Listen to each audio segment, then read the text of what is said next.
Selamat datang di Pojok Santai. Sebelum Anda mendengarkan audiobook ini, kami menginformasikan bahwa channel ini adalah review audio dari buku yang ada di Indonesia. Untuk membaca keseluruhan buku ini, kami menyarankan membeli buku aslinya di toko buku kesayangan Anda, baik offline maupun online. Keberadaan channel ini dimaksudkan untuk membantu Anda mendapatkan pengetahuan dari buku-buku kesayangan Anda. Jangan lupa untuk subscribe, like, dan komen.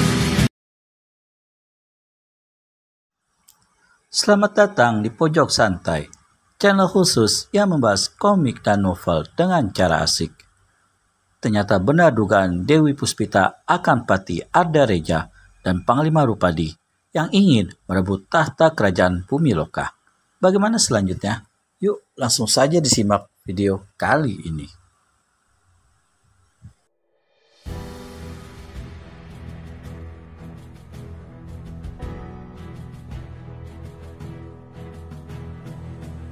Percuma, Pati Ardareja menggeleng-gelengkan kepalanya. Tidak ada yang percuma, Kakang. Kita bisa ambil siasat.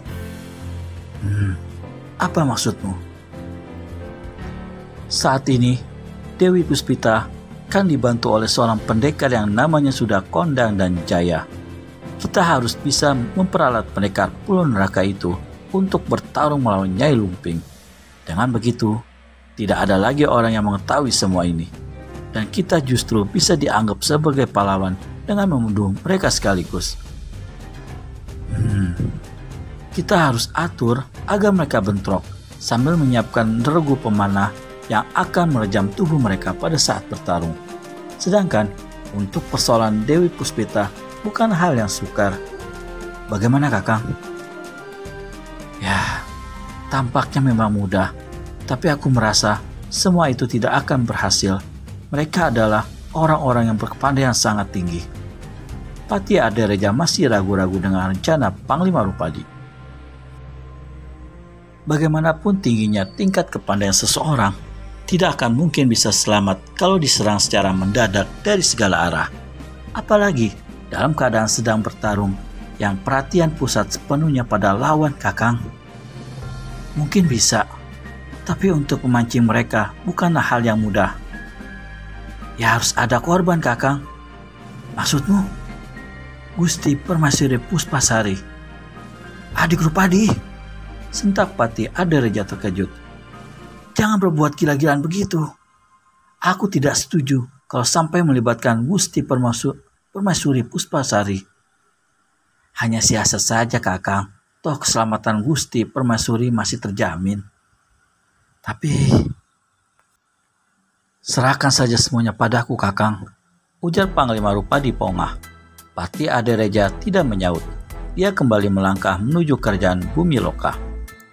Menurutnya, rencana yang telah diutarakan Panglima Rupadi itu sangat berbahaya, apalagi sampai melibatkan Permaisuri Puspasari. Meskipun dirinya selalu mengimpikan tahta kerajaan Bumi Loka, namun dia tidak mau mencelakakan seorang pun dari keluarga Prabu Indrajaya. Bagaimanapun juga, Prabu Indrajaya itu masih keponakannya. Semula, dia hanya bermaksud menggulingkan tahta dan memenjarakan seluruh keluarga Prabu Indrajaya. Tapi yang terjadi malah sesuatu yang tidak diharapkannya sama sekali. Kerjasamanya dengan Nyai Lumping justru membuat posisinya kini semakin terjepit. Sebelumnya, dia memang tidak pernah berpikir kalau perempuan tua ahli sihir itu akan memanfaatkannya untuk membalas dendam. Pati Ardareja kini benar-benar bingung apa yang harus dilakukannya untuk mencapai ambisinya itu.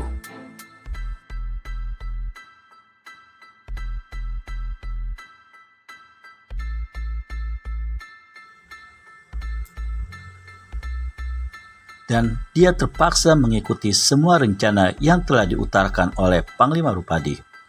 Dia pikir memang hanya itulah cara satu-satunya untuk menghindari kecurigaan Prabu Indrajaya padanya. Malam itu, suasana di istana kerajaan Bumi Loka tampak sepi. Meskipun penjagaan telah diperketat, namun itu hanya pada tempat-tempat yang tertentu. Dan pada saat hampir seluruh penghuni istana tengah tertidur lelap, tampak dua sosok tubuh hitam berkelebatan cepat mendekati kamar peraduan Permaisuri Puspasari. Kedua sosok tubuh hitam itu berlindung pada sebuah pohon besar yang tidak jauh dari jendela kamar itu. Kemudian tampak salah seorang dari kedua sosok tubuh hitam itu menggosok-gosokkan kedua telapak tangannya lalu mendekatkannya ke mulut. Dan sebentar mereka menunggu, tampak para penjaga di sekitar kamar peraduan Permaisuri Puspasari sudah tertidur pulas. Rupanya, orang bertubuh hitam tadi telah mengeluarkan aji sirap yang bisa menidurkan orang. Maka dengan gerakan yang ringan dan lincah, kedua sosok hitam itu mendekati jendela. Huh! Salah seorang melompat masuk ke dalam kamar setelah berhasil membuka pintunya. Sedangkan yang seorang lagi tetap menunggu di luar. Keadaan di dalam kamar yang besar dan indah itu tampak sunyi. Beberapa dayang telah menggeletak tidur di lantai yang beralaskan hambal berbulu tebal dan halus. Kemudian, sosok tubuh hitam itu melangkah pelan-pelan mendekati baringan besar dan beralaskan kain sutra halus yang berwarna merah muda. Di atas pembaringan itu, terlihat Permaisuri Puspasari tertidur dengan nyenyaknya. Mungkin ia sedang bermimpi indah dalam tidurnya.